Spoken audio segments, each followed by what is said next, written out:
Okay, we got Monica Sawyer. She is the founder of Corpus Christi Patch, which I believe was founded in what, 2006?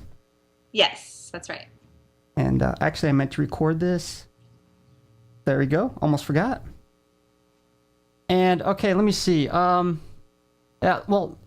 actually, I read that newspaper article, which is very interesting. How you first came upon the theater. It was kind of a very interesting story. You're even considering moving away at one point. Could you tell us about that?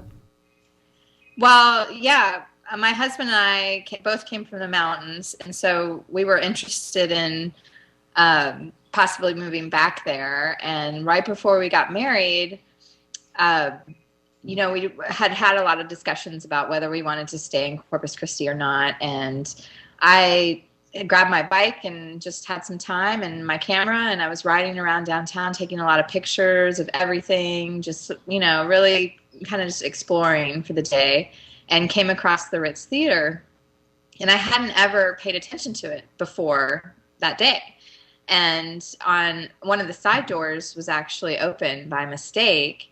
And so I peeked in, and it was pitch black. And so I called my husband and said, "Can you bring some flashlights down here? I really want to go in this building," and, kind of have an adventurous spirit anyway. And so he came down with some flashlights, and we went inside and looked around, and it really changed everything. I was blown away by the building. I just couldn't believe that this magnificent building existed.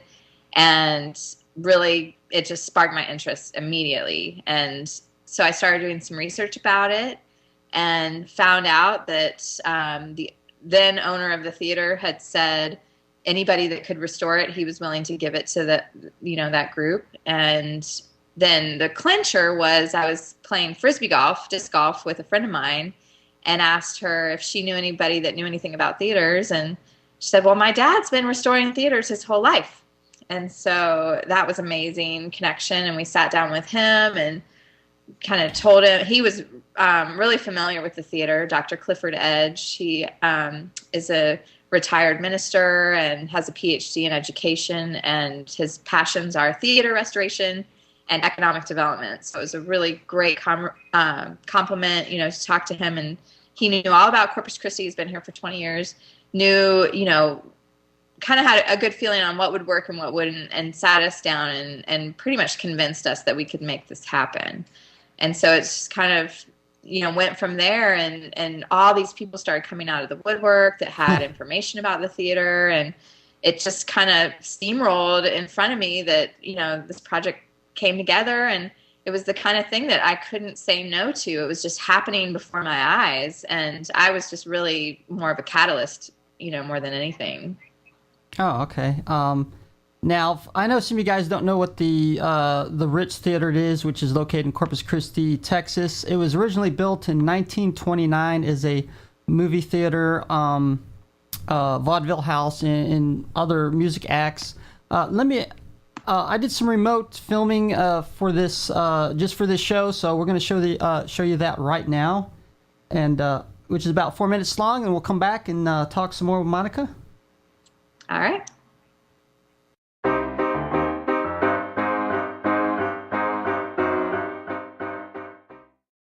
The Ritz Theater opened in 1929, Christmas Day, just 3 months into the Great Depression. At the time, it was the state of the art and the largest in the state. The Ritz was the first-run movie theater and vaudeville house. During World War II, big-name bands entertained military personnel as well as the local community. The Ritz continued to thrive until the last regular scheduling of films in 1972. It was reopened as a music house in 1974. The Ritz featured such acts as Willie Nelson, Stevie Ray Vaughan, Metallica, Motley Crue, among others.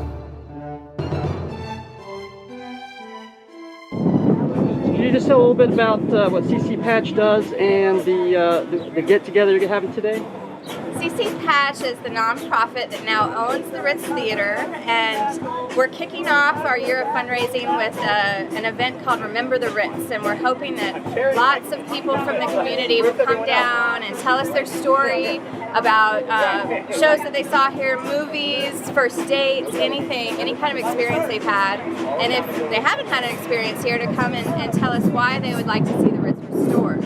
And so we're going to be raising money and hopefully restoring the theater back to what it looked like in 1929 and bringing all kinds of shows here, from music, comedy, dance, drama, film. It will be more independent film festivals, that kind of thing. And we'll be holding classes during the day. You'll be able to rent the theater out for events. It's going to be a wonderful venue for downtown.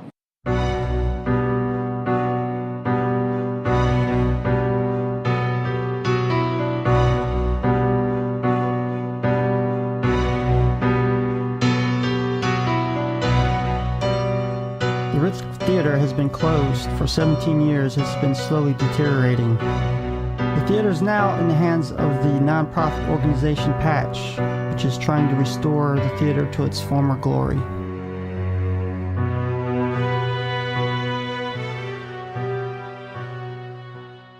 Oh, it's a box of fried chicken. Well, I've lived in Corpus Christi all my life, and I've got a lot of fond memories about the Ritz Theater. The one that kind of flashes back the most is the beginning of the James Bond Goldfinger movie. I can remember all excited about seeing James Bond and all the hype about it, and seeing that actual first movie here, Goldfinger, was pretty exciting. My wife's father was the manager of the Ritz, and Charles Scoggin. Unfortunately, he recently passed away, but he has a lot of great memories about what this theater did for the spirit of our community. The Bruce Collins family built it. I understand it opened up just days before the stock market crash. So, it's always been sort of an uphill battle, but I'm excited about Monica taking on this challenge. It's something that would really be special for the community if we could restore this theater. Tell them, for fundraising, any websites or anything real quick? The best way to find out more information about the Ritz is to go online at www.ccritz.com. You can donate there. You can buy tickets to our events. We have our first fundraiser is on July 14th. It's called Dine with the Ritz and Famous. We have 7 impersonation acts and 3 dance acts and a silent auction. It's going to be really fun. It's at the Ortiz Center. And so you can find out all that information online at ccritz.com. All that information online at ccritz.com. Okay, you'll have to mute the stream again there. Online at ccritz.com. Okay, you'll have to mute the stream again there. Online at ccritz.com. There we go. Oh, there you go. Yeah, you gotta do that. Unfortunately, it's part of internet broadcasting. You gotta mute the stream. That's kind of a big involvement for you because did you guys estimate how much money it's going to cost to actually renovate it? The minimum is going to be around $6 million, and it could be double that. We have to do another building assessment study and architecture. We have to, drop new architectural plans, do an engineering study. There's a lot of work that really needs to be done to get that final number. But even if it were $12 million, it's still about half of what a lot of theaters take to restore. The Plaza Theater in El Paso was just finished, and I believe it was a $21 or $23 million project. Ooh, and okay. The Plaza was built by the same architect as the Ritz got done. And so we'll be looking to that theater for a lot of inspiration and resources because a lot of the detail is very, very similar. And, it's Spanish Renaissance. It's an atmospheric theater where it's made to look like you're sitting in a Spanish courtyard or, with building facades and little balconies and greenery and everything around. So we'll be looking to that theater to really help us out. Now, is the building overall structurally safe? Is there any, besides, I know the outside, the inside needs to be redone, but is the structural integrity, stable of the building? Or? As far as we know it is. We've had some engineers in there for a very peripheral assessment, and they seem to think that it's fine. Of course, we need to really get in there and get some better estimates. The roof is leaking, so that's one of our first priorities after this fundraiser, is to make sure we get the roof fixed so that no further deterioration takes place. And like I said, all these engineering studies just to figure out really what we're working with. The power is very limited right now. We know we have to redo all of the heating and ventilation and air conditioning. We think that the plumbing is okay, but of course, we need to look into all that stuff. So it's a pretty big deal. Yeah, I know when I was in filming inside of the theater, it was pretty hot. So I know that, the electricity is still not quite working yet. Yeah. And, a lot of people really want us to do a fixer-upper job so that we can get the theater functional sooner than later.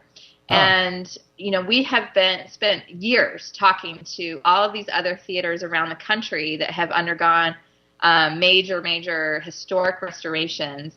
And they all tell us you have to keep your end goal as your main goal, not try to just fix it up to where you can use it, because then it ends up taking 2, 3 times as long to really get to that end goal, because we're talking about a full-scale restoration. And so if you just do it piecemeal, it's just going to take so much longer. So we want to just do it all in one shot, get it, amazing looking, back to what it looked like in 1929, so it can be this fabulous theater that it once was. Oh, yeah. Now, I think there were some changes done to it in the 70s, because I think it was, the front where they showed the movies and things, to be able to fit everything in there, they had to take, the sides down or something? That's right. Because it was, having a really big screen was the big deal back then. And so they took down the proscenium, which is the arch that goes over the stage. And, to me, it's like whoever makes that decision to take this beautiful, ornate arch down, I want to go back in time and kick them. And, there are so many different things. The technology is so great right now that we can really bring back all of those details from 1929 and still have, the big movie screens. And there's just so much more we can do now. It's really exciting. And now they used to have a sign on the outside. Is it? I don't see it. It looks like it's been removed. Is it still there? And are you able to put it back? The neon sign, I don't know if it was neon, but the marquee is not around anymore. It was hit by a semi truck, and so a lot of it was really screwed up. And we do have pieces of it. We have a lot of the letters that they used. But we don't have the original sign. I mean, it's just not there.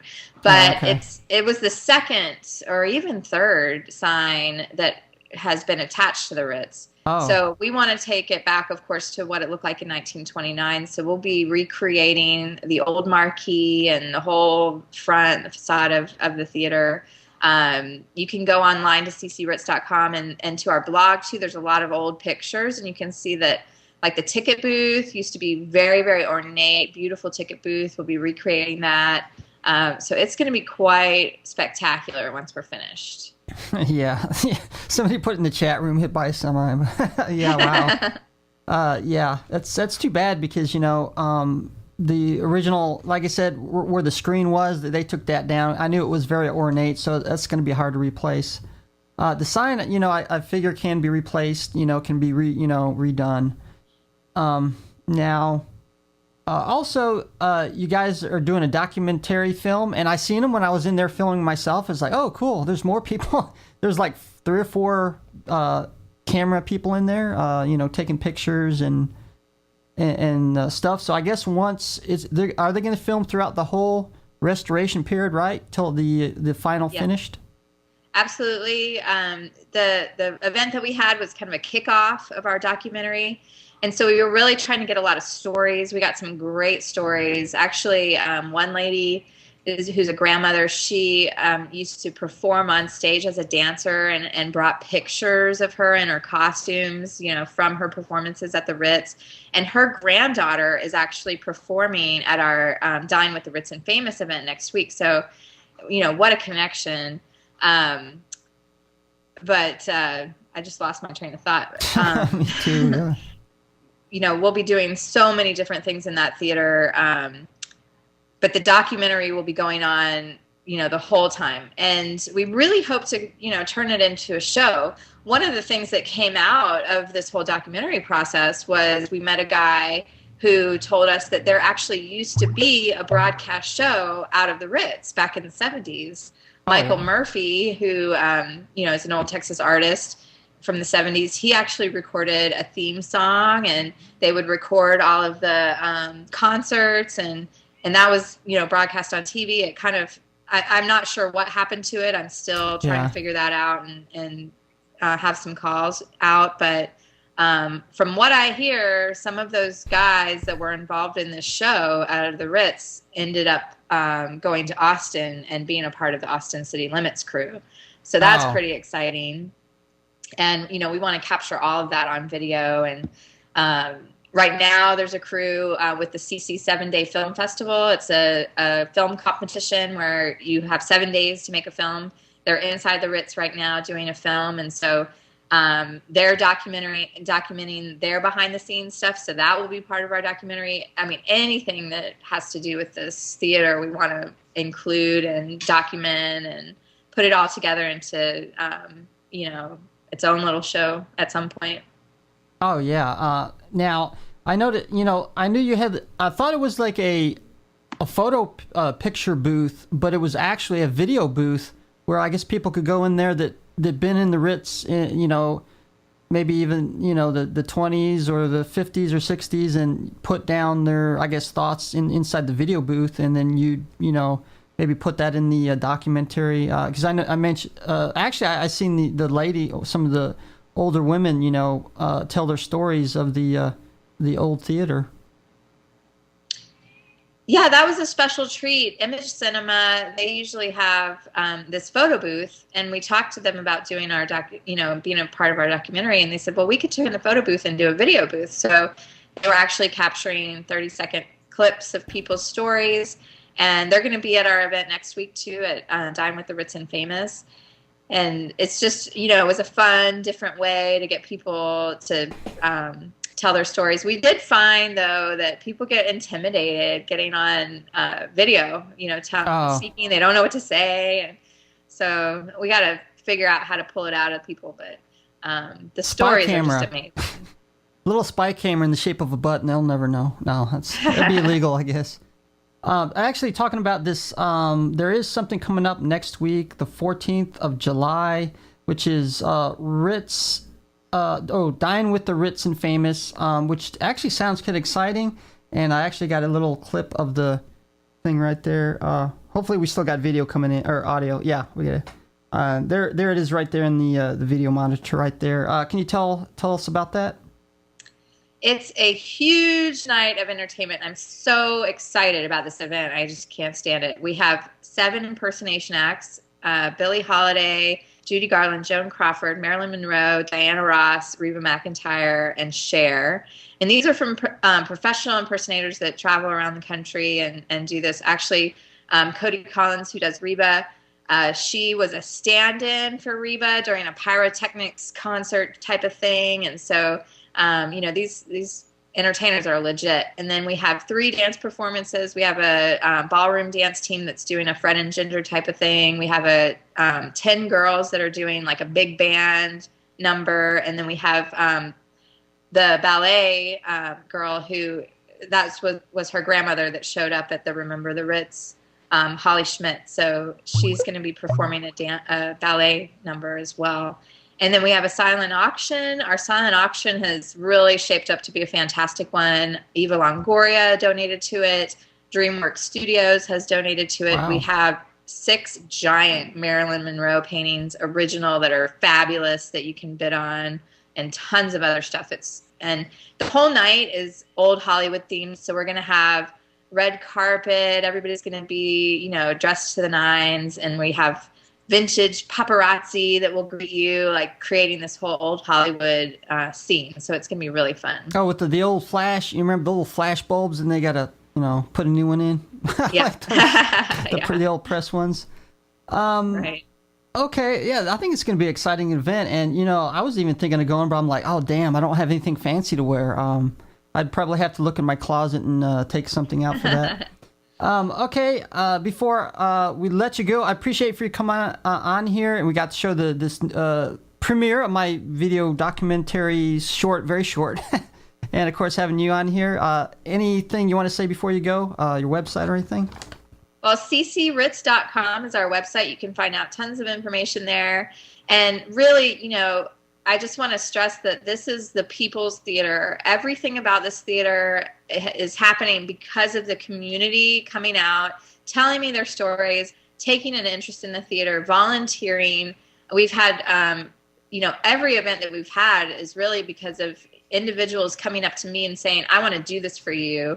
I think that this would be a fabulous event. And it's really so inspiring to have these just random people come up and want to help so much get this theater back to life. And so I encourage anybody that has any questions to call me. My office number is 361-887-6055. I'm glad to talk about the theater anytime, and very passionate about it. And I hope that the community gets as passionate about it as I am, and we can see this thing, you know, to the end. So, yeah, I called. I did. That's why you're here today, right? Okay, appreciate it from coming on here. And once you get more work done, I'm probably going to go down there, film some more. It'd probably be toward the last part of it, and I'm hoping to see it finished and filmed, and you know, see what it looks like once it's all completed. Great. Yeah, I'd love to have you.